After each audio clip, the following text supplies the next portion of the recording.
হাঁসগুলো হলো তিন ভাই, তারা তিনজনই অনেক পাজি ছিল, যার কারণে তারা তিনজনই কাদার ভিতরে মারামারি করতে থাকে। এর কিছুক্ষণ পরেই তাদের মা খাবার খাওয়ার জন্য ডাকে, তখনই সেখানেও আবার তারা তিনজন মারামারি লেগে যায় এবং দুজনে মিলে খাবার নিয়ে গেলে একজনের মুখে ময়লা লেগে যায়, যার কারণে তার মা প্রচন্ড রেগে যেয়ে বলে, তোমরা সবাই তাড়াতাড়ি গিয়ে শরীরের কাদা মুছে এসো, যাও। এর ফলে তারা তিন ভাই ভয় পেয়ে যায় এবং সেখান থেকে এক দৌড় দিয়ে তারা তিন ভাই ঘরের ভিতরে ঢুকে একটি গামছা দিয়ে মুখ পরিষ্কার করে ফেলে। তখনই সেখান থেকে এক দৌড় দিয়ে তারা তিনজন আবার খাবার টেবিলে চলে যায়, কিন্তু তখনই তাদের মা আবার হাতের ভিতরে ময়লা দেখে ফেলে। এরপরে হাঁসটি প্রচন্ড রেগে যেয়ে তার বাচ্চাদেরকে মারতে গেলে তারা এক দৌড় দিয়ে ঘরের ভিতরে ঢুকে যায়। এর ফলে হাঁসটি তার বাচ্চাদেরকে তালা মেরে রুমের ভিতরে আটকে ফেলে। এরপরে তার বাচ্চারা মন খারাপ করে ঘরের ভিতরে বসে থাকে, আর এইদিকে হাঁসটি তার বাচ্চাদেরকে রেখে সে একা একা খেতে থাকে। তখনই সে তার বাচ্চাদের কথা ভেবে সেখানে কান্না করতে থাকে, কারণ তার বাচ্চাদেরকে রেখে সে কখনো খাবার খায়নি।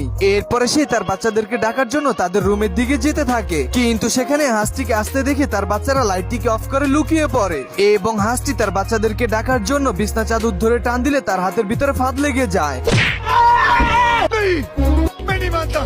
আর এইদিকে হাঁসের বাচ্চাগুলো খাবার চুরি করে নিয়ে যেতে ধরলেই আবার তার মায়ের কাছে ধরা খেয়ে যায় এবং হাঁসের বাচ্চাগুলো খাবারগুলোকে টেবিলে রেখে পালাতে ধরলে তার মা তাদেরকে দৌড়াতে দৌড়াতে উঁচু একটি পাহাড়ে নিয়ে যায়, কিন্তু সেখানে হাঁসটি পাথরের সাথে উস্তা খেয়ে পাহাড় থেকে নিচে পড়ে যায়। তখনই পাথরটিও তার সাথে সাথে নিচে পড়ে গেলে সে অনেক ভয় পেয়ে যায়।